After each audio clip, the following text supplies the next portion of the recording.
So ano yung choice niya ngayon? Palagi niya sinasabi flight attendant pero parang hindi mangyayari malayo. Kasi masyadong mahal yun. Pero para sa'yo, ano yung mas bagay sa kanyang course? Ano yung bagay sa kanya? Caregiver? Oo. Bakit? Bigay ng alaga. Ako lagi ang bibigyan.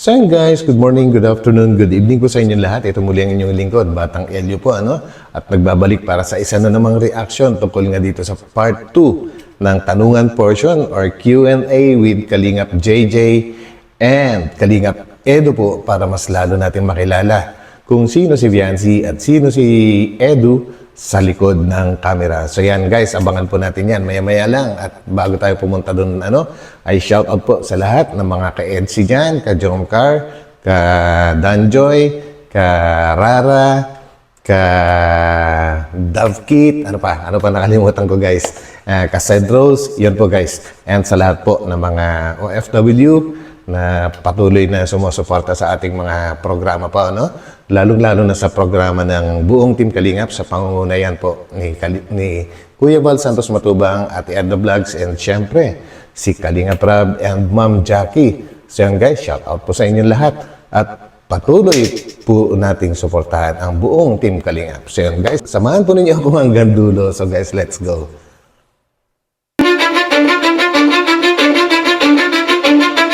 Cause I don't give a fuck what you say.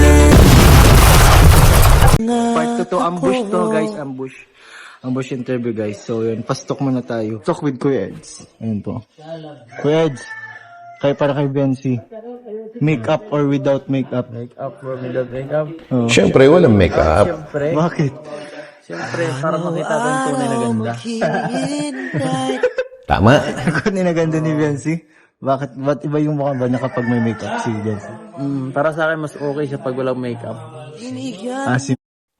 Doon ko nakikita ang natural beauty guys ng isang babae or sa lalaki na rin. Kasi may mga lalaki din po nagme-makeup po, Diyan makikita po yung tunay na kagandahan. Alam niyo po guys, yung kunwari matutulog kayo ng asawa mo, At nasanay ka na naka-makeup siya. Nako, pag hindi yan naka-makeup, pagising mo sa umaga, una makikita mo, katabi mo walang makeup. Medyo magugulat ka hindi mo makikilala siguro. Kung hindi ka sanay na hindi siya nagme-makeup. Meron po mga ganun guys na everyday talagang nagme-makeup na mga babae. Lumabas lang, bibili lang ng suka nagme-makeup pa. I don't know kung may mga kilala kayong ganun. Please comment down kung meron din pa kayong kilala. Basta ako may mga kilala akong ganun Walang natural beauty. Ganda siya kapag kapag Okay lang, light lang. Ano lang naman siya, yung sa lips lang yung Yep. tawag dun? Yung Lip balm. Lip balm ata yun. Yun lang Yes. yung niya sa ganito. Ito, lips or eyes? Lips or eyes. Eyes. Sa mata. Sa mata? Yan. Okay, yun yung signature Sa niyo? mata mo makikita. Ang Ligaya. Iba kasi talaga guys, Ibang-iba yung, not actually yung mata, kundi yung kung paano siya tumingin. Yan, talagang eye to eye ka niya. Kumbaga, tumatagos talaga yung mga tingin niya, tumatagos sa kaluluwa ligaya. Dahil nangyari yung seatbelt hugs. Kiss or hug? Kiss or hug. Hag lang. Bihag lang siyempre. Sige lang mo. Yan. Bawal lang kiss. Bawal lang sa Yes. Pero kapag sa hand, hand. oh. Depende siguro. So ngayon, bawal pa ngayon. Oh, respect. Oo. Respect, guys. Hold hands lang muna. Hanggang hawak kamay lang muna. Hold hands while walking. Tapos, konting lang. Basta. Konting sweetness lang. Oo. Kung pag-iisipan nyo guys, yung sinabi ni Kalingap Edu, bawal pa sa ngayon yung mga kiss-kiss na yan. Kasi nga, siguro underage pa si Viancy, pero ang sa akin, iniisip ko, pag sinabing bawal pa sa ngayon, ibig sabihin, may plano siya na hanggang sa mahabang panahon pa sila guys, What do you think? Kasi guys, wala pa sa legal age kaya. Yes. yun, isa na yun. Wala nyo guys. Bawal lang sobrang Bawal lang sobrang Intimate. Yun. Guys, bawal yun ha. Natanda nyo na yun ha. Sino mahilig sa inyo magkape? Wala.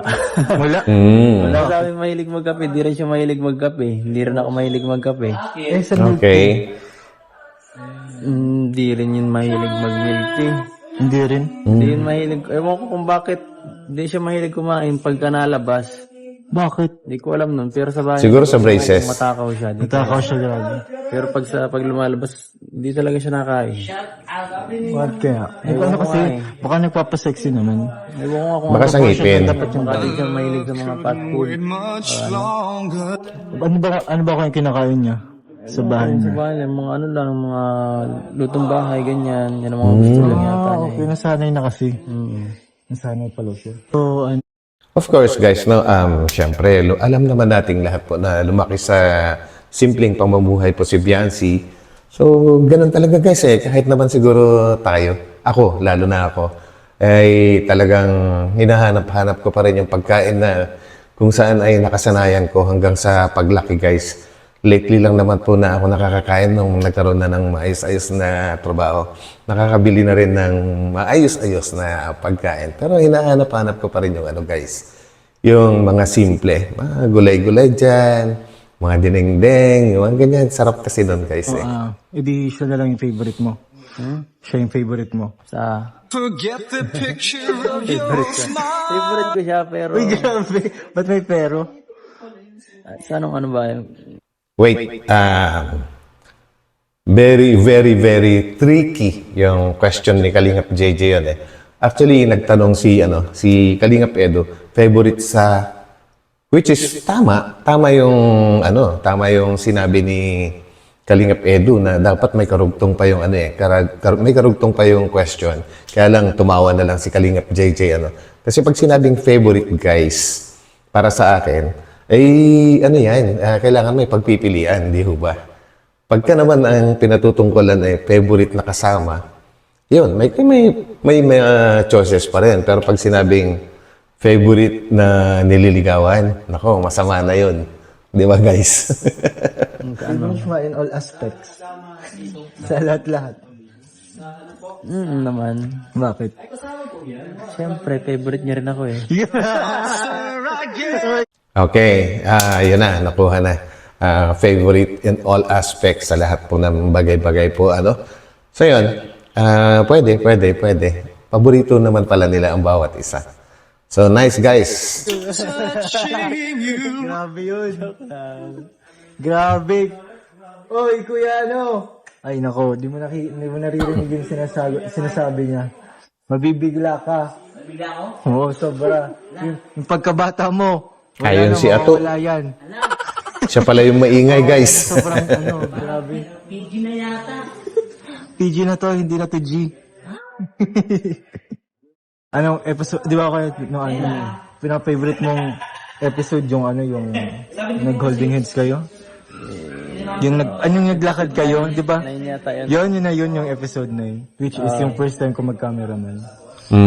So din sa episode na yun, parang, di na ba, Alam ko, kabisado ng mga viewers to kung anong part ako makakalimutin kasi ako. Sa dami po ng mga pinanonood ko sa paghahanap po ng makakontent po, So, hindi ko masyadong natatandaan. Alam ko, ang dami nag-comment last time sa mga viewers at sa mga followers po ng EDC. Nako, kabisado lahat. So, pa-comment ulit guys kung anong part yon. sino yung unang nagka-crush? Hindi ko alam. Kasi ako nung una hindi Hindi ka. Ngayon parang sakto lang. Medyo getting to know each other pa ngayon. Pero ewan ko sa kanya kung totoo yung niya. Wala mo naman, totoo naman yung Hindi feelings. lang natin masabi. The closer I get. Yung feelings niya. Yes. Okay. So yun guys, at least nagpapakatotoo si Kalingap Edu sa kanyang mga sinasabi. Kahit simpleng interview lang tong ganito, na ang sabi nga niya is yun, noong una, parang hindi naman niya crush si Biancy. Siyempre, patawag doon, beneficiary, hindi basta-basta makakapag-isip ka po ng ganon or makakaramdam ng ganon kasi ang una pong maiisip niyo dyan is tulungan yung beneficiary, kumbaga, bigla na lang nagka-come up yan pagka siguro pagka may naramdaman ka na, ano. Pero si Biancy, kagaya ng sabi nga ni Kalingap Edu, hindi niya sure kung totoo yung sinabi ni Biancy na talagang nagkaka-crush na kay Edu, ito si Biancy, beforehand, nung dati pa. Ayan, tuloy natin, guys. Ano sagot ni guys? Yun na yun. Kuya, Saan yung happy place niyong dalawa? iba. Happy face dalawa.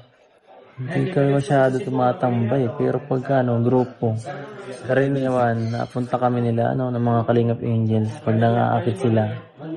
Kami sa Bagasbas minsan natambay.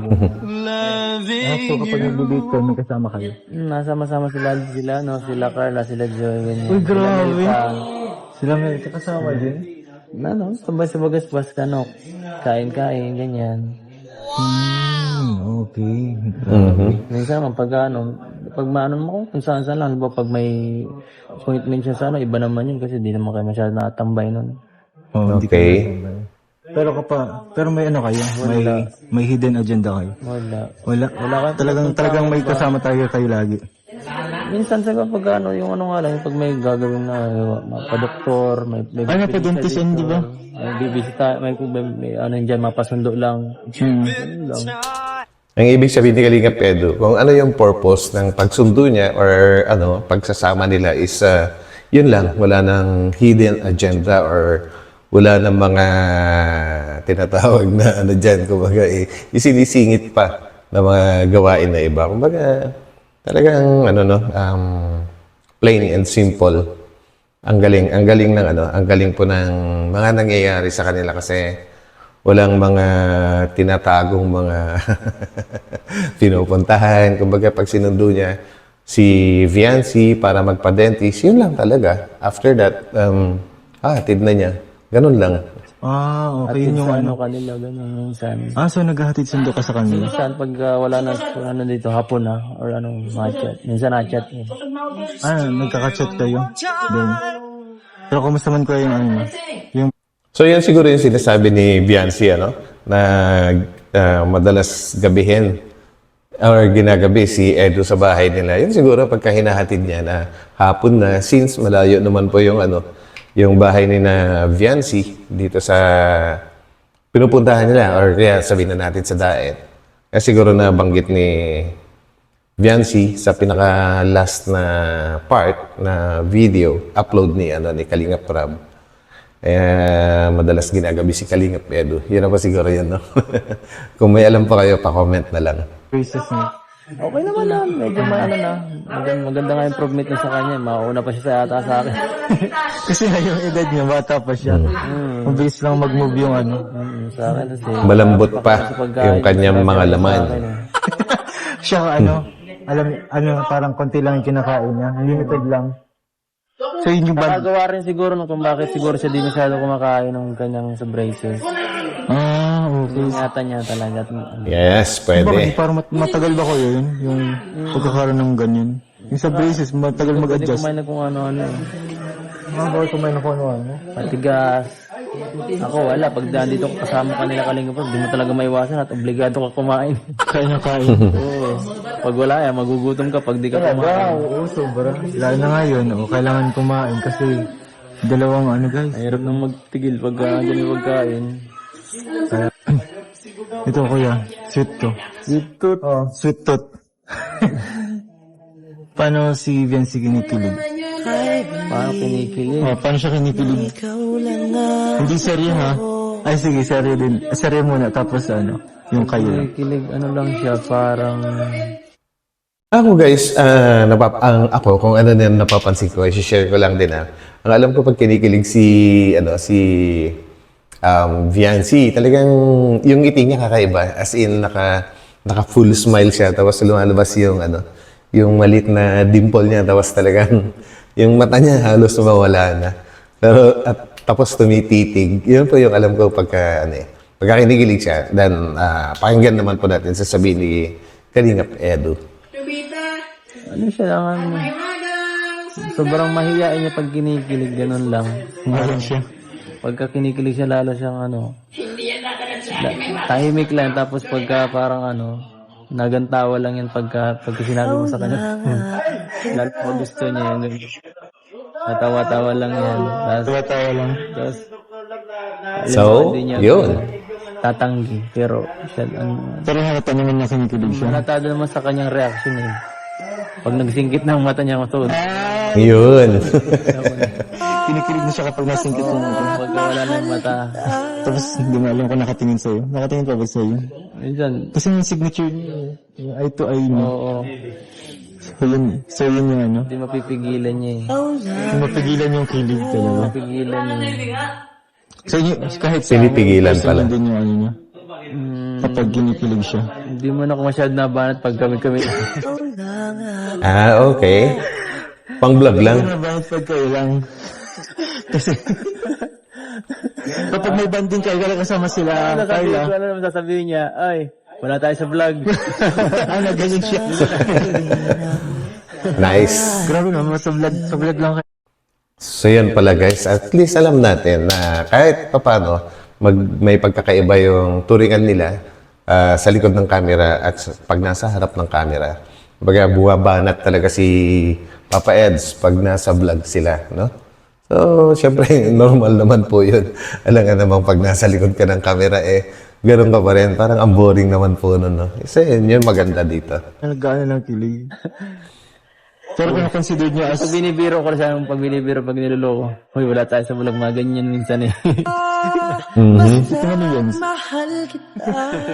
Nasanay niya at least nakata siya na ano, nakapag sa vlog talaga, pero ano lang, para kilig na ano.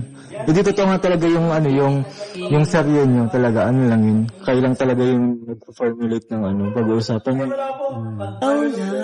Talaga. Okay. Kayo lang yung nag-ano, Karamihan, gano'n. paramihan. Parang binibigyan lang kayo ng topic. Oo. Tapos kayo na bahala mag-usap. Ganun pala yung Yun, kumbaga talagang, ibig sabihin, magaling magdala si Kalingap Edo kasi hindi na talaga totally scripted, kumbaga, bibigyan lang sila ng kung anong kailangan mangyari. Kunwari, siguro, yan, may malulungkot or kailangan masaya kayo, tapos sila na yung mag-execute, siya nang bahala na mag-isip kung anong dapat nilang gawin. At si Biancy naman, syempre, sasakay na lang din yan. Okay. Pang-artista talaga. pala yung ano, bahala mag-usap. No? Kung ano yung magiging impact sa audience nung ano, kakalabasan ng pinag-uusapan nila. Grabe naman pala yun. So, ano kino-considered mo as ano, sa Sereno, yung sa Sereno at sa Enreal parang isa na yun. Medyo.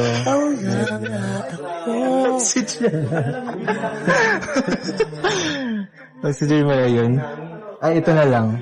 Di ba, ano ko yun siya, di ba, senior high school na siya, di ba? Grade 11. 12. Grade 12 na siya. Grade 12 na pala. Tapos anong kukunin yung course yun? Hindi ko po alam, di ko sure. Hindi mo sure. Pwede pang bumago, matagal pa eh. So ano yung choice niya ngayon?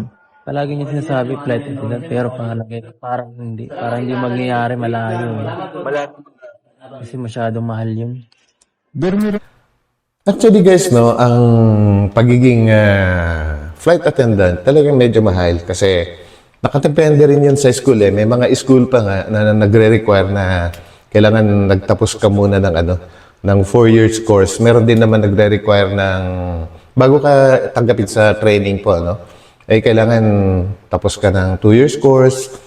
Yung ibang school, kailangan tapos ka ng 4 years course. Pero siyempre, kung doon ka sa mga aeronautics school, mag-enroll niyan or magti-training, yung iba, kagaya sa PATS, hindi na po nire-require na kailangan nagtapos ka ng Pero medyo mahirap din yung mga trainings kasi kailangan maging magaling ka sa lahat po, lalo sa communication skill. Number 1 po yan, English. And depende sa airlines kung saan ka makakapasok. And yun nga, totoo yung sinabi ni Kalingap Edu na may kamahalan yung bayad sa training po, no? Yung ibang school, parang 2-in-1 na po. Kagaya ng, ang ibig kong sabihin na 2-in-1 po is kukuha ka ng tourism, at the same time, isasabay na po nila yung pagtitraining ng pagiging FA. At ang noon, At ang tuition, sa pagkakaalam ko sa mga ganun is nagre-range between 150 hanggang 250,000 a year kung kukuha ka ng tourism. So, tatagal yon. Pero kung ano ka naman, talagang marami ka na experience sa mga kunwari may experience ka sa sa mga restaurants, yung pagsaserve, yung mga ganyan. Kailangan din po kasi yun Maraming trainings. And ang nire-require naman na tuition is around 60,000 to 80,000 per semester. Pero guys, meron din po ako nabasa na hindi naman kailangan matagal ang training ng pagiging FA. Actually, meron po akong kaibigan na isa, si Annie. So yun guys, saglit lang, hanggang 6 months lang yung training niya. And na-qualify naman kaagad siya sa sa Philippine Airlines.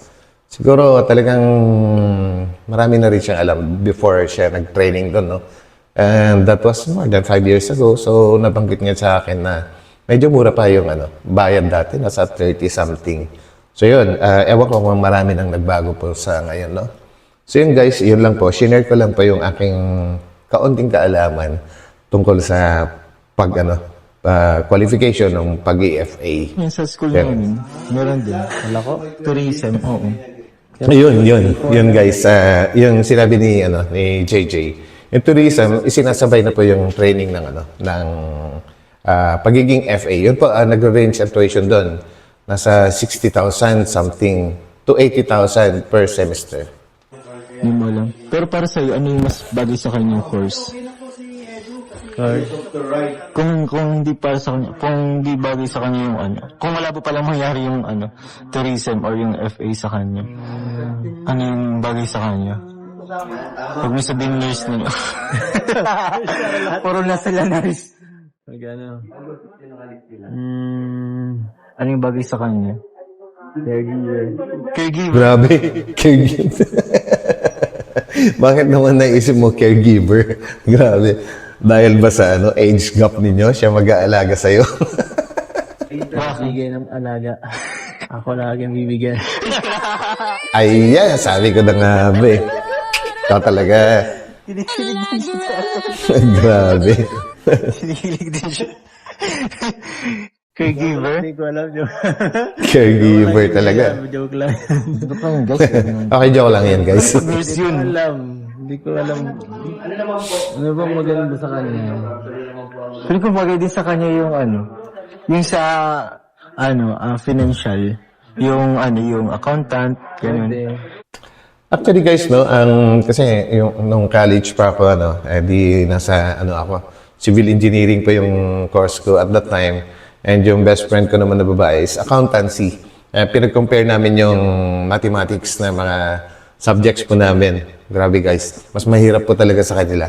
At purga-purga sila sa sa math. Yung accountancy na yan. Ganun, parang sa lang. Pero yung mas maganda siguro para magkaroon siya ng future na trabaho yung IT. Pwede. Kasi pwede siyang kunin ni Kalinga Prab Para engineering. Yan, engineering, Kaldi ko agents. Mahilig magsalita yun. Ano lang siya. Hindi lang siya ng math. Oo. Animator na lang siya, todo kakay, para silang tahimik. Hindi masyado mailangan mga May pahalabilo sa tao. Sabi na. Pero kahit anong mangyari, okay lang yun. Kahit ano support naman Support naman tayo kay Jen. Yes, yun ang importante. So, Kung ano yung gusto niya.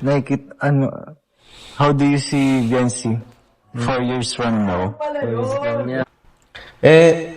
Sorry guys pinutol ko. Gusto ko lang i-congratulate si Eden po, dahil talagang nagustuhan niya yung course niya na nursing. Kumbaga, iba po yung gusto niya before, di ba? Ang gusto po niya is engineering, but since nagkayaan sila siguro na mag-nursing, kagaya ng ibang mga Kalingap Angels na yung iba nga po ay umatras na.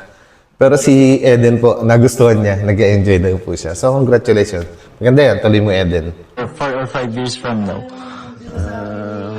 Ayan. Nakita ko siya as Legit choice. Nakikita ko siya dito sa diet. Nakikita niya. Grabe. So yun guys, medyo naputol ko kasi, kaya ulitin ko lang yung question. Kung ano daw ang nakikita kung ano yung nakikita ni Edu after 4 to 5 years sa kanilang dalawa ni Biancy po, ano. At ang sagot nga po ni Edu ay baka nasa daet na at nakatira si ano. Ibig sabihin, nagkatuluyan na sila. Grabe guys, no.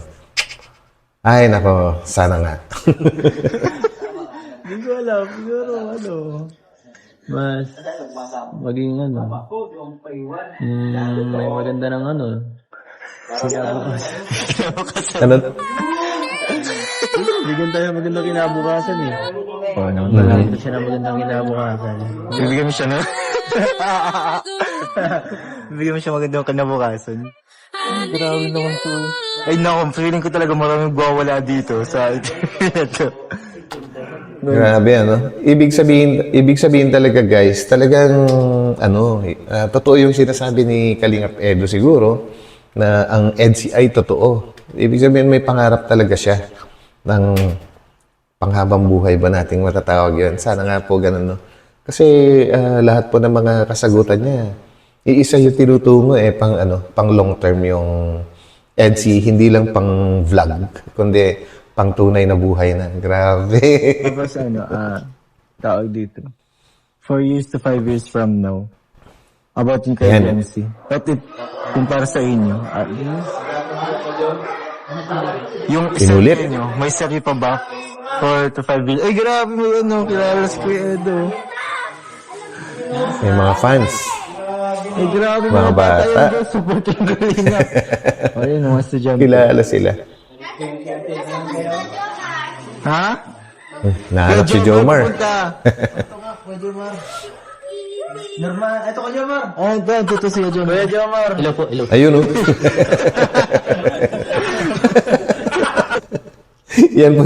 Yan din po yung signature ni Jomar, no?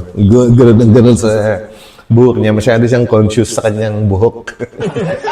Sabi na ay. Kuwang-kuha ni Kalampitos. Kaya niyo yan?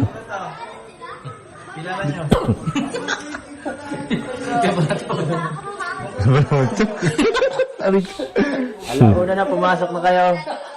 Pasok na kayo. Pasok na.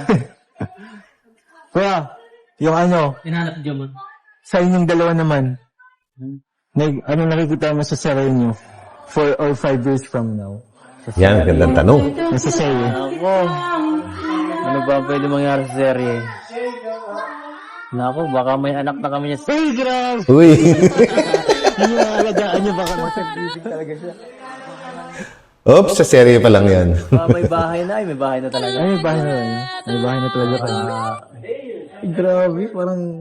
Baka, ewan ko, marami pwede mangyari. Pwede magka-away-away pa. Pwede matagal pa. Huwag naman. Maraming tampuhan pa man. Marami pang pagdaraanan. Daraanan. Maraming pang tragedies, guys. Mga challenges. Challenges natin sa buhay. Oh, yan. Mawawala yan. Hindi na mawala. Okay, teka, na jump car. Yun. Dalawang episode na, no? Dalawang episode na kalungkutan. Si Jomar, grabe ang hinagpis. Pati kuko. Nararamdaman. Pati kuko ng itim. Grabe ang guys, ang... Pero dataran ka din sa punto na ganun. Ha? Ganyan yung... Alam. Nag-emote. Oo, gamot. Hindi ko alam. Tapos may beer sa harapan. Ay, nako. Huwag naman. Mali. Pero kung hindi naman ganun. Pero kung hindi naman ganun yung mangyayari. Dapat lang na huwag ganon. Hindi mapunta sa ganun. Oo. Pero... Pangit yun, pangit. Ano mangyayari sa sa future. As long as huwag mo na kayong umamin para mahaba ang serye. Huwag mo na Grabe. Ha? Patagal mo pa kasi grabe, kailangan... 5 years. 5 years? 5 years? 5 years? Grabe naman yung 5 years. Sa tingin nyo guys, aabot ba EDSI sa 5 years? Actually, almost 1 year na sila, no? Aabot pa kaya? Hindi kaya kayo magsawa guys Sa tingin ko hindi eh. Alam ko nag-enjoy nga kayo eh. Di ba? Wala nalaman na. 5 years. Hindi ko na 5 years. Yung 5 years. Oh, grabe 5 years. Ang bilis lang ng 5 years. Tama. Months na nga agad eh. Ha? Yun. Yun nga. Agad ng LC. Anyway, di 4 na taon na lang. 4 na taon na lang guys. Baka alam niyo na po ang mangyayari sa akin. Parang ang bilis lang ano? Oo nga eh. Ang bilis lang ng anong pangyayari. Sana Alaman yung 5 years, bukas na yan. Hmm. baka Totoo naman, ang bilis ng panahon. yari na kapag 5 years. Ano yan? Paano magko-close ang story nyo kapag umamin kayo?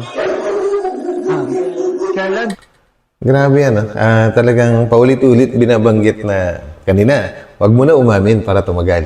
Ngayon, pag umamin kayo, so, may talagang something guys, napapaisip talaga ako. Which is, tagal ko na rin namang napapansin yun.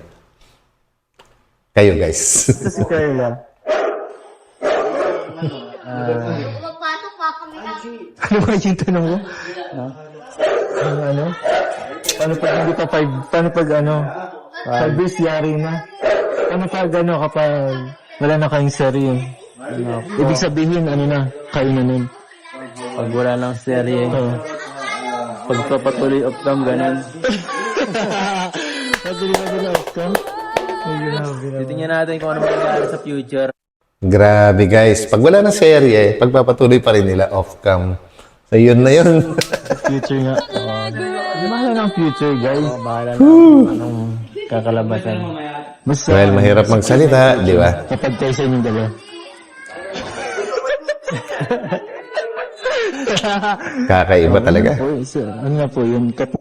So, ayun, mga kalinga, maraming salamat po sa po ng ating interview kay Kuya Eds. Grabe guys, di nyo lang po makikita at maririnig kung gaano po ni Kuya Edu. Kalab ba? Kalab.